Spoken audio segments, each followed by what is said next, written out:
Thoubal district ngasi wangan badagi kaukiba Pung nifangi Janan strike hujik yamna kana Chathari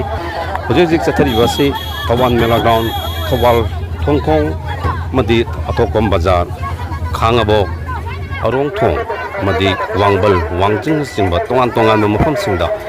maibel masing yamlo mi yamna tholotna hujik lambi thingbagi thabak yamna kana Chathari kuki singna phajnura thamkiba naha ani dubo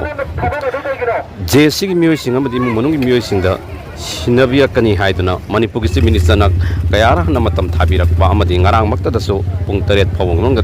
sinarakani haina matam thabirak laga thajaba manghali haiba wahudagi chatharakliba jenen isaga sinamaram oiraga Thoubal district ki maru oiba tongan ma kaithen sing Thoubal kaithen yari pok wangjing na singba kaithen sing thonglona ki angan badagi hongna miam kaithen kana khite miam sing aduna lamjau sorok thokna lambi thingdona leina khe hujik Chathari ba palasna maram oiraga lambi chatok chasinda akaiba kayamarum piri amadi masina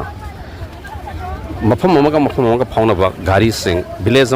amaga phaunaba madi kaithelda karakadaba gari khudimak sienba lepkhibana tongan mioi singda awaba kayamadi mayok nari tumakpo bandi hujik pungphana Chathari